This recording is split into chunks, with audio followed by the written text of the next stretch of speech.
ನೋಡಿ, ಬಿಜೆಪಿಯಲ್ಲಿ ಈ ಬಣ ಬಡಿದಾಟ ನಿಲ್ಲುವಂತ ಲಕ್ಷಣ ಕಾಣಿಸ್ತಾ ಇಲ್ಲ. ಈಗ ಬಿಜೆಪಿಯಲ್ಲಿ ತಾರಕಕ್ಕೇರ್ತಾ ಇದೆ ಬಣ ಬಡಿದಾಟ. ಇಂದು ಅರುಣ್ ಚುಗ್ ನೇತೃತ್ವದಲ್ಲಿ ಸರಣಿ ಸಭೆಯನ್ನು ಕರೆಯಲಾಗಿದೆ. ಮಲ್ಲೇಶ್ವರಂ ಕಚೇರಿಗೆ ಆಗಮಿಸಿದ್ದಾರೆ ಅರುಣ್ ಚುಗ್ ಅವರನ್ನ ಸ್ವಾಗತ ಮಾಡಿದ್ದಾರೆ ಬಿಜೆಪಿ ರಾಜ್ಯಾಧ್ಯಕ್ಷ BY ವಿಜೇಂದ್ರ ಅವರು. ಅರುಣ್ ಚುಗ್ ಬಿಜೆಪಿ ರಾಷ್ಟ್ರೀಯ ಪ್ರಧಾನ ಕಾರ್ಯದರ್ಶಿ. ಬಿಜೆಪಿಯಲ್ಲಿನ ಭಿನ್ನಮತ ಹಾಗಾದ್ರೆ ಶಮನವಾಗುತ್ತಾ ಈ ನಿಟ್ಟಿನಲ್ಲಿ ಕಾದ್ ನೋಡ್ಬೇಕಾಗತ್ತೆ. ಎಲ್ಲೊಂದ್ ಕಡೆ ಹೈಕಮಾಂಡ್ ಮೂಲಕ ಬಂದಿರುವಂತಹ ವ್ಯಕ್ತಿ ಅರುಣ್ ಚುಗ್ ಅವರು ಇದು ಬಿಜೆಪಿ ಕಚೇರಿಗೆ ಆಗಮಿಸಿದ್ದಾರೆ. ಬಿಜೆಪಿಯ ರಾಜ್ಯಾಧ್ಯಕ್ಷ ಸ್ವಾಗತ ಮಾಡಿಕೊಂಡಿದ್ದಾರೆ. ಈಗ ಏನ್ ಆಗ್ತಾ ಇದೆ ಬಿಜೆಪಿಯಲ್ಲಿ, ಈ ಬಣ ಬಡಿದಾಟಕ್ಕೆ ಕಾರಣ ಏನು, ಇವೆಲ್ಲವನ್ನು ಕೂಡ ಈಗ ಮಾಹಿತಿಯನ್ನ ಸ್ವವಿವರವಾಗಿ ಕೊಡಲಿದ್ದಾರೆ ಬಿಜೆಪಿ ರಾಜ್ಯಾಧ್ಯಕ್ಷ. ಜೊತೆಗೆ ಈಗ ಯತ್ನಾಳ್ ಅವರು ಯಾಕೆ ಈ ತರ ಆಗಿ ಮುನ್ನುಗ್ಕೊಂಡು ಹೋಗ್ತಾ ಇದ್ರೆ, ಏನ್ ಸಮಸ್ಯೆ ಕಾಡ್ತಾ ಇದೆ ಹಾಗಾದ್ರೆ ಬಿಜೆಪಿಯಲ್ಲಿ, ಅದನ್ನು ಕೂಡ ಹೈಕಮಾಂಡ್ ಮುಂದಿಡುವಂತ ಪ್ರಯತ್ನ ಕೂಡ ಮಾಡಿದ್ದಾರೆ. ಅದರ ಜೊತೆಗೆ ಈಗ ಅರುಣ್ ಚುಗ್ ಅವರ ಎಂಟ್ರಿ ಸಾಕಷ್ಟು ಕುತೂಹಲಕ್ಕೆ ಎಡೆ ಮಾಡಿ ಕೊಡ್ತಾ ಇದೆ. ಎಲ್ಲೊಂದ್ ಕಡೆ ಹಾಗಾದ್ರೆ ಸರಿ ಆಗ್ಬಹುದಾ, ಈ ಬಂಡಾಯಗಳು ಶಮನ ಆಗುತ್ತಾ ಎನ್ನುವಂತ ಪ್ರಶ್ನೆ ಕೂಡ ಈಗ ಉದ್ಭವ ಆಗ್ತಾ ಇದೆ. ಯಾಕಂತ ಹೇಳಿದ್ರೆ ಇವ್ರ ಹತ್ರ ರಾಜ್ಯದಲ್ಲಿ ಏನ್ ಆಗ್ತಾ ಇದೆ ಬಿಜೆಪಿ ಪಾಳ್ಯದಲ್ಲಿ, ಅದರಲ್ಲೂ ಕೂಡ ಈ ಬಿಜೆಪಿಯ ರಾಷ್ಟ್ರೀಯ ಪ್ರಧಾನ ಕಾರ್ಯದರ್ಶಿ ಆ ನಿಟ್ಟಿನಲ್ಲಿ ಒಂದಿಷ್ಟು ಮಾಹಿತಿಗಳನ್ನ ಪಡ್ಕೊಂಡು ಅದನ್ನ ಯಾವ ರೀತಿಯಾಗಿ ಸಾರ್ಟ್ ಔಟ್ ಮಾಡಬೇಕಾಗತ್ತೆ ಅದನ್ನೆಲ್ಲವನ್ನೂ ಕೂಡ ಮನಗಂಡು ಇಬ್ಬರನ್ನ ಕೂರಿಸ್ಕೊಂಡು ಮಾತಾಡಿ, ಅಥವಾ ಯಾರೆಲ್ಲ ಬಂಡಾಯ ಎದ್ದಿದ್ದಾರೆ ಅವ್ರನ್ನ ಕರೆಸ್ಕೊಂಡು ಮಾತನಾಡಿಬಿಟ್ಟು ಎಲ್ಲ ಒಂದ್ ಕಡೆ ಒಮ್ಮತದ ಅಭಿಪ್ರಾಯ ಬರುವಂತ ನಿಟ್ಟಿನಲ್ಲೂ ಪ್ರಯತ್ನ ಪಡ್ತಾರ. ಹಾಗಾದ್ರೆ ನೋಡಿ, ಈಗಾಗಲೇ ಸಾಕಷ್ಟು ಚರ್ಚೆಗೆ ಗ್ರಾಸ ಆಗ್ತಾ ಇರುವಂಥದ್ದು ವಿರೋಧ ಪಕ್ಷದವರು ಹಾಕೊಂಡು ಆಡಳಿತ ಪಕ್ಷದ ಕುಂದುಕೊರತೆಗಳನ್ನ ಪ್ರಶ್ನೆ ಮಾಡಬೇಕಾಗತ್ತೆ, ಆಡಳಿತ ಪಕ್ಷದ ವಿರುದ್ಧ ಪ್ರತಿಭಟನೆ ಮಾಡಬೇಕಾಗತ್ತೆ. ಆದರೆ ಇಲ್ಲಿ ಆಗ್ತಾ ಇರುವಂಥದ್ದೇ ಬೇರೆ. ವಿರೋಧ ಪಕ್ಷದಲ್ಲೇ ಎರಡು ಬಣ ಆಗ್ಬಿಟ್ಟಿದೆ ಈಗ. ಅದು ಕೂಡ ರಾಜ್ಯಾಧ್ಯಕ್ಷರ ಮಾತಿಗೆ ಕಿಮ್ಮತ್ತೇ ಇಲ್ಲ. ಆ ರೀತಿಯಾಗಿ ಹಾವಭಾವ ಯಾರದ್ದು, ಯತ್ನಾಳ್ ಅವರದ್ದು. ಈಗ ಹೆಚ್ಚಿನ ಡೀಟೇಲ್ಸ್ ಅನ್ನು ಕೊಡ್ತಾರೆ ನಮ್ಮ ಪೊಲಿಟಿಕಲ್ ಇಂದ ಸುರೇಶ್ ಫೋನ್ ಸಂಪರ್ಕದಲ್ಲಿ ಜಾಯ್ನ್ ಆಗಿದ್ದಾರೆ. ಸುರೇಶ್, ಸದ್ಯ ಈಗ ಆಗಮಿಸಿದ್ದಾರೆ ಎನ್ನುವಂತ ಮಾಹಿತಿ ಸಿಗ್ತಾ ಇದೆ. ಅರುಣ್ ಚುಗ್ ಏನಾಗ್ಬೋದು ಅಂತ, ಈ ಬಂಡಾಯ ಶಮನ ಆಗ್ಬಹುದು ಹಾಗಾದ್ರೆ? ನಿಕೇಶ್, ಕೇವಲ ಬಂಡಾಯ ಶಮನಕ್ಕೋಸ್ಕರನೇ ಇವತ್ತು ಏನು ಅರುಣ್ ಚುಗ್ ಅವರು ರಾಷ್ಟ್ರೀಯ ಪ್ರಧಾನ ಕಾರ್ಯದರ್ಶಿಗಳು ರಾಜ್ಯಕ್ಕೆ ಬಂದಿಲ್ಲ. ಉಳಿದಂತೆ ಸಂಘಟನಾ ಪರ್ವ ಮತ್ತೆ ಸಂಘಟನಾ ಸಭೆಗಳು ಸೇರಿದಂತೆ ವಿಶೇಷ ಸಭೆಗಳನ್ನು ನಡೆಸೋದಕ್ಕೆ ಬಂದಿರತಕ್ಕಂಥದ್ದು. ಜೊತೆಗೆ ಬಿಜೆಪಿಯ ಸದ್ಯಕ್ಕೆ ಕೈಗೊಂಡಿರ್ತಕ್ಕಂತಹ ರಾಜ್ಯ ಸರ್ಕಾರದ ವಿರುದ್ಧದ ಹಲವು ಹೋರಾಟಗಳಿಗೆ ಏನಿದೆ, ಒಂದು ವಕ್ಫ್ ವಿರುದ್ಧದ ಹೋರಾಟ ಇರ್ಬೋದು, ವಾಲ್ಮೀಕಿ ಹೋರಾಟ ಇರ್ಬೋದು, ಹಾಗೆ ಮುಖ್ಯಮಂತ್ರಿ ಸಿದ್ದರಾಮಯ್ಯ ವಿರುದ್ಧವೇ ಈ ಮೂಢ ಹಗರಣದ ವಿರುದ್ಧ ಹೋರಾಟ ಮಾಡಿದ್ರೆ ಇದೆಲ್ಲದರ ಕುರಿತಂತೆ ಮಾಹಿತಿ ತೆಗೆದುಕೊಳ್ಳತಕ್ಕಂಥದ್ದು. ಜೊತೆಗೆ ರಾಜ್ಯ ಬಿಜೆಪಿಗೆ ಒಂದಷ್ಟು ಮಾರ್ಗದರ್ಶನವನ್ನ ನೀಡೋದಕ್ಕೆ ಬಂದಿರತಕ್ಕಂಥದ್ದು. ಈ ಮಾರ್ಗದರ್ಶನದಲ್ಲಿ ಪ್ರಮುಖವಾಗಿ ಈಗ ಏನು ಬರುವ ಅಧಿವೇಶನ ಇದೆ, ಅಧಿವೇಶನದಲ್ಲಿ ಕೂಡ ಯಾವ ರೀತಿಯಾಗಿ ಹೋರಾಟ ಮಾಡಬೇಕು, ವಕ್ಫ್ ವಿರುದ್ಧ ಯಾವ ಒಂದು ಹೊಸದಾಗಿ ಯಾವ ಸ್ವರೂಪವನ್ನ ಹೋರಾಟದಕ್ಕೆ ಹೊಸ ಸ್ವರೂಪಗಳನ್ನ ನೀಡೋದಕ್ಕೆ ಕೂಡ ಒಂದಷ್ಟು ಯೋಜನೆಗಳನ್ನು ನಿರೂಪಿಸೋದಕ್ಕೂ ಕೂಡ ರಾಜ್ಯಕ್ಕೆ ಆಗಮಿಸಿರ್ತಕ್ಕಂಥದ್ದು. ಇದೆಲ್ಲವೂ ಒಂದು ಭಾಗವಾದ್ರೆ, ಮತ್ತೊಂದು ಯತ್ನಾಳ್ ಅವರ ವಿರುದ್ಧ ಈಗೇನು ಒಂದಷ್ಟು ಆರೋಪಗಳು ಪಕ್ಷದಲ್ಲಿ ಕೇಳಬರ್ತದೆ. ಜೊತೆಗೆ ಅವರನ್ನ ಉಚ್ಚಾಟನೆ ಮಾಡಬೇಕು ಅಂತಕ್ಕಂಥ ಒಂದು ಗಂಭೀರವಾದಂತಹ ಆಗ್ರಹಗಳು ಕೂಡ ಕೇಳಿ ಬಂದಿರ್ತಕ್ಕಂಥದ್ದು. ಈಗಾಗಲೇ ಹೈಕಮಾಂಡ್ ಮಟ್ಟದಲ್ಲಿ ಕೂಡ ಅವ್ರನ್ನ ಉಚ್ಚಾಟನೆ ಮಾಡಬೇಕು ಅಂತ ಹೇಳಿ ಆಗ್ರಹ ಬಂದಿದೆ. ಸೊ ಈ ಎಲ್ಲಾ ನಿಟ್ಟಿನಲ್ಲಿ ಕೂಡ ಇದೆಲ್ಲವೂ ಕೂಡ ಇವತ್ತು ಒಟ್ಟಾರೆಯಾಗಿ ಸಭೆಯಲ್ಲಿ ಅವರು ಒಂದಷ್ಟು ಮಾಹಿತಿಗಳನ್ನ ಸಂಗ್ರಹ ಮಾಡ್ತಕ್ಕಂಥದ್ದು. ಯಾಕೆಂತಂದ್ರೆ ಒಂದು ಓಕೆ, ಥ್ಯಾಂಕ್ ಯು ಸುರೇಶ್ ನಿಮ್ಮಲ್ಲ ಮಾಹಿತಿಗೆ.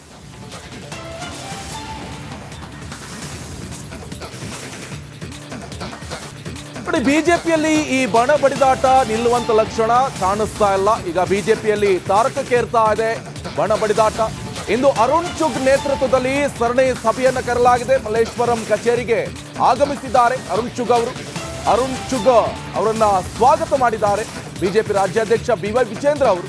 ಅರುಣ್ ಚುಗ್ ಬಿಜೆಪಿ ರಾಷ್ಟ್ರೀಯ ಪ್ರಧಾನ ಕಾರ್ಯದರ್ಶಿ. ಬಿಜೆಪಿಯಲ್ಲಿನ ಭಿನ್ನಮತ ಹಾಗಾದ್ರೆ ಶಮನವಾಗುತ್ತಾ ಈ ನಿಟ್ಟಿನಲ್ಲಿ ಕಾದ್ ನೋಡ್ಬೇಕಾಗತ್ತೆ. ಎಲ್ಲೊಂದ್ ಕಡೆ ಹೈಕಮಾಂಡ್ ಮೂಲಕ ಬಂದಿರುವಂತಹ ವ್ಯಕ್ತಿ ಅರುಣ್ ಚುಗ್ ಅವರು ಇದು ಬಿಜೆಪಿ ಕಚೇರಿಗೆ ಆಗಮಿಸಿದ್ದಾರೆ. ಬಿಜೆಪಿಯ ರಾಜ್ಯಾಧ್ಯಕ್ಷ ಸ್ವಾಗತ ಮಾಡಿಕೊಂಡಿದ್ದಾರೆ. ಈಗ ಏನ್ ಆಗ್ತಾ ಇದೆ ಬಿಜೆಪಿಯಲ್ಲಿ, ಈ ಬಣ ಬಡಿದಾಟಕ್ಕೆ ಕಾರಣ ಏನು, ಇವೆಲ್ಲವನ್ನು ಕೂಡ ಈಗ ಮಾಹಿತಿಯನ್ನ ಸ್ವವಿವರವಾಗಿ ಕೊಡಲಿದ್ದಾರೆ ಬಿಜೆಪಿ ರಾಜ್ಯಾಧ್ಯಕ್ಷ. ಜೊತೆಗೆ ಈಗ ಯತ್ನಾಳ್ ಅವರು ಯಾಕೆ ಈ ತರ ಆಗಿ ಮುನ್ನುಗ್ಕೊಂಡು ಹೋಗ್ತಾ ಇದ್ರೆ, ಏನ್ ಸಮಸ್ಯೆ ಕಾಡ್ತಾ ಇದೆ ಹಾಗಾದ್ರೆ ಬಿಜೆಪಿಯಲ್ಲಿ, ಅದನ್ನು ಕೂಡ ಹೈಕಮಾಂಡ್ ಮುಂದಿಡುವಂತ ಪ್ರಯತ್ನ ಕೂಡ ಮಾಡಿದ್ದಾರೆ. ಅದರ ಜೊತೆಗೆ ಈಗ ಅರುಣ್ ಚುಗ್ ಅವರ ಎಂಟ್ರಿ ಸಾಕಷ್ಟು ಕುತೂಹಲಕ್ಕೆ ಎಡೆ ಮಾಡಿ ಕೊಡ್ತಾ ಇದೆ. ಎಲ್ಲೊಂದ್ ಕಡೆ ಹಾಗಾದ್ರೆ ಸರಿ ಆಗ್ಬಹುದಾ, ಈ ಬಂಡಾಯಗಳು ಶಮನ ಆಗುತ್ತಾ ಎನ್ನುವಂತ ಪ್ರಶ್ನೆ ಕೂಡ ಈಗ ಉದ್ಭವ ಆಗ್ತಾ ಇದೆ. ಯಾಕಂತ ಹೇಳಿದ್ರೆ ಇವ್ರ ಹತ್ರ ರಾಜ್ಯದಲ್ಲಿ ಏನ್ ಆಗ್ತಾ ಇದೆ ಬಿಜೆಪಿ ಪಾಳ್ಯದಲ್ಲಿ, ಅದರಲ್ಲೂ ಕೂಡ ಈ ಬಿಜೆಪಿಯ ರಾಷ್ಟ್ರೀಯ ಪ್ರಧಾನ ಕಾರ್ಯದರ್ಶಿ ಆ ನಿಟ್ಟಿನಲ್ಲಿ ಒಂದಿಷ್ಟು ಮಾಹಿತಿಗಳನ್ನು ಪಡ್ಕೊಂಡು ಅದನ್ನ ಯಾವ ರೀತಿಯಾಗಿ ಸಾರ್ಟ್ ಔಟ್ ಮಾಡಬೇಕಾಗತ್ತೆ ಅದನ್ನೆಲ್ಲವನ್ನೂ ಕೂಡ ಮನಗಂಡು ಇಬ್ಬರನ್ನ ಕೂರಿಸ್ಕೊಂಡು ಮಾತಾಡಿ ಅಥವಾ ಯಾರೆಲ್ಲ ಬಂಡಾಯ ಎದ್ದಿದ್ದಾರೆ ಅವ್ರನ್ನ ಕರೆಸ್ಕೊಂಡು ಮಾತನಾಡಿಬಿಟ್ಟು ಎಲ್ಲ ಒಂದು ಕಡೆ ಒಮ್ಮತದ ಅಭಿಪ್ರಾಯ ಬರುವಂಥ ನಿಟ್ಟಿನಲ್ಲೂ ಪ್ರಯತ್ನ ಪಡ್ತಾರೆ. ಹಾಗಾದರೆ ಬಟ್ ಈಗಾಗಲೇ ಸಾಕಷ್ಟು ಚರ್ಚೆಗೆ ಗ್ರಾಸ ಆಗ್ತಾ ಇರುವಂಥದ್ದು ವಿರೋಧ ಪಕ್ಷದವರು ಹಾಕ್ಕೊಂಡು ಆಡಳಿತ ಪಕ್ಷದ ಕುಂದುಕೊರತೆಗಳನ್ನು ಪ್ರಶ್ನೆ ಮಾಡಬೇಕಾಗತ್ತೆ, ಆಡಳಿತ ಪಕ್ಷದ ವಿರುದ್ಧ ಪ್ರತಿಭಟನೆ ಮಾಡಬೇಕಾಗತ್ತೆ. ಆದರೆ ಇಲ್ಲಿ ಆಗ್ತಾ ಇರುವಂಥದ್ದೇ ಬೇರೆ. ವಿರೋಧ ಪಕ್ಷದಲ್ಲೇ ಎರಡು ಬಣ ಆಗಿಬಿಟ್ಟಿದೆ ಈಗ. ಅದು ಕೂಡ ರಾಜ್ಯಾಧ್ಯಕ್ಷರ ಮಾತಿಗೆ ಕಿಮ್ಮತ್ತೇ ಇಲ್ಲ. ಆ ರೀತಿಯಾಗಿ ಹಾವಭಾವ ಯಾರದ್ದು? ಯತ್ನಾಳ್ ಅವರದ್ದು. ಬಗ್ಗೆ ಹೆಚ್ಚಿನ ಡೀಟೇಲ್ಸ್ ಅನ್ನು ಕೊಡ್ತಾರೆ ನಮ್ಮ ಪೊಲಿಟಿಕಲ್ ಇಂದ ಸುರೇಶ್ ಫೋನ್ ಸಂಪರ್ಕದಲ್ಲಿ ಜಾಯ್ನ್ ಆಗಿದ್ದಾರೆ. ಸುರೇಶ್, ಸದ್ಯ ಈಗ ಆಗಮಿಸಿದ್ದಾರೆ ಎನ್ನುವಂತ ಮಾಹಿತಿ ಸಿಗ್ತಾ ಇದೆ. ಅರುಣ್ ಚುಗ್ ಏನಾಗ್ಬೋದು ಅಂತ, ಈ ಬಂಡಾಯ ಶಮನ ಆಗ್ಬಹುದು ಹಾಗಾದ್ರೆ? ನಿಕೇಶ್, ಕೇವಲ ಬಂಡಾಯ ಶಮನಕ್ಕೋಸ್ಕರನೇ ಇವತ್ತು ಅರುಣ್ ಚುಗ್ ಅವರು ರಾಷ್ಟ್ರೀಯ ಪ್ರಧಾನ ಕಾರ್ಯದರ್ಶಿಗಳು ರಾಜ್ಯಕ್ಕೆ ಬಂದಿಲ್ಲ. ಉಳಿದಂತೆ ಸಂಘಟನಾ ಪರ್ವ ಮತ್ತೆ ಸಂಘಟನಾ ಸಭೆಗಳು ಸೇರಿದಂತೆ ವಿಶೇಷ ಸಭೆಗಳನ್ನು ನಡೆಸೋದಕ್ಕೆ ಬಂದಿರತಕ್ಕಂಥದ್ದು.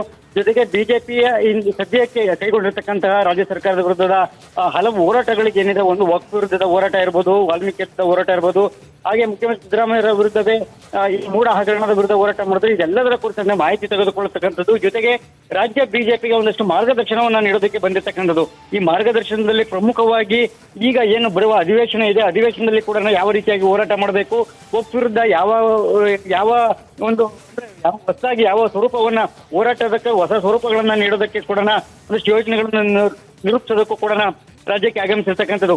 ಇದೆಲ್ಲವೂ ಒಂದು ಭಾಗವಾದ್ರೆ ಮತ್ತೊಂದು ಯತ್ನಾಳ್ ಅವರ ವಿರುದ್ಧ ಈಗೇನು ಒಂದಷ್ಟು ಆರೋಪಗಳು ಪಕ್ಷದಲ್ಲಿ ಕೇಳಬರ್ತದೆ. ಜೊತೆಗೆ ಅವರನ್ನ ಉಚ್ಚಾಟನೆ ಮಾಡಬೇಕು ಅಂತಕ್ಕಂಥ ಒಂದು ಗಂಭೀರವಾದಂತಹ ಆಗ್ರಹಗಳು ಕೂಡ ಕೇಳಿಬಂದಿರ್ತಕ್ಕಂಥದ್ದು. ಈಗಾಗಲೇ ಹೈಕಮಾಂಡ್ ಮಟ್ಟದಲ್ಲಿ ಕೂಡ ಅವ್ರನ್ನ ಉಚ್ಚಾಟನೆ ಮಾಡಬೇಕು ಅಂತ ಹೇಳಿ ಆಗ್ರಹ ಬಂದಿದೆ. ಸೊ ಈ ಎಲ್ಲ ನಿಟ್ಟಿನಲ್ಲಿ ಕೂಡ ಇದೆಲ್ಲವೂ ಕೂಡ ಇವತ್ತು ಒಟ್ಟಾರೆಯಾಗಿ ಸಭೆಯಲ್ಲಿ ಅವ ಒಂದಷ್ಟು ಮಾಹಿತಿಗಳನ್ನ ಸಂಗ್ರಹ ಮಾಡ್ತಕ್ಕಂಥದ್ದು. ಯಾಕೆಂತಂದ್ರೆ ಒಂದು ಓಕೆ, ಥ್ಯಾಂಕ್ ಯು ಸುರೇಶ್ ನಿಮ್ಮಲ್ಲ ಮಾಹಿತಿಗೆ.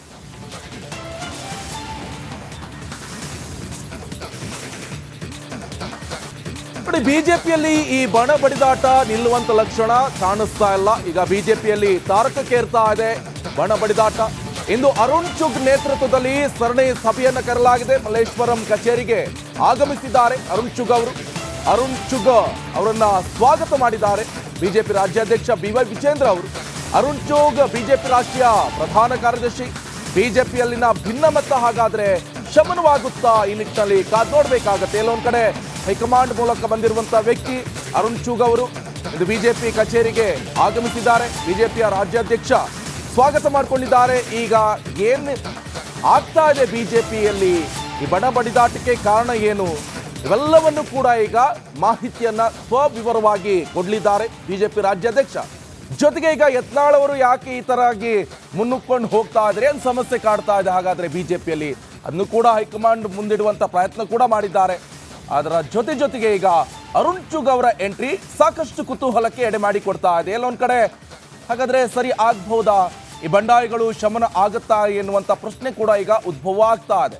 ಯಾಕಂತ ಹೇಳಿದ್ರೆ ಇವ್ರ ಹತ್ರ ರಾಜ್ಯದಲ್ಲಿ ಏನ್ ಆಗ್ತಾ ಇದೆ ಬಿಜೆಪಿ ಪಾಳ್ಯದಲ್ಲಿ, ಅದರಲ್ಲೂ ಕೂಡ ಈ ಬಿಜೆಪಿಯ ರಾಷ್ಟ್ರೀಯ ಪ್ರಧಾನ ಕಾರ್ಯದರ್ಶಿ ಆ ನಿಟ್ಟಿನಲ್ಲಿ ಒಂದಿಷ್ಟು ಮಾಹಿತಿಗಳನ್ನು ಪಡ್ಕೊಂಡು ಅದನ್ನ ಯಾವ ರೀತಿಯಾಗಿ ಸಾರ್ಟ್ ಔಟ್ ಮಾಡಬೇಕಾಗತ್ತೆ ಅದನ್ನೆಲ್ಲವನ್ನೂ ಕೂಡ ಮನಗಂಡು ಇಬ್ಬರನ್ನ ಕೂರಿಸ್ಕೊಂಡು ಮಾತಾಡಿ ಅಥವಾ ಯಾರೆಲ್ಲ ಬಂಡಾಯ ಎದ್ದಿದ್ದಾರೆ ಅವ್ರನ್ನ ಕರೆಸ್ಕೊಂಡು ಮಾತನಾಡಿಬಿಟ್ಟು ಎಲ್ಲ ಒಂದು ಕಡೆ ಒಮ್ಮತದ ಅಭಿಪ್ರಾಯ ಬರುವಂಥ ನಿಟ್ಟಿನಲ್ಲೂ ಪ್ರಯತ್ನ ಪಡ್ತಾರೆ. ಹಾಗಾದರೆ ಬಟ್ ಈಗಾಗಲೇ ಸಾಕಷ್ಟು ಚರ್ಚೆಗೆ ಗ್ರಾಸ ಆಗ್ತಾ ಇರುವಂಥದ್ದು ವಿರೋಧ ಪಕ್ಷದವರು ಹಾಕ್ಕೊಂಡು ಆಡಳಿತ ಪಕ್ಷದ ಕುಂದುಕೊರತೆಗಳನ್ನು ಪ್ರಶ್ನೆ ಮಾಡಬೇಕಾಗತ್ತೆ, ಆಡಳಿತ ಪಕ್ಷದ ವಿರುದ್ಧ ಪ್ರತಿಭಟನೆ ಮಾಡಬೇಕಾಗತ್ತೆ. ಆದರೆ ಇಲ್ಲಿ ಆಗ್ತಾ ಇರುವಂಥದ್ದೇ ಬೇರೆ.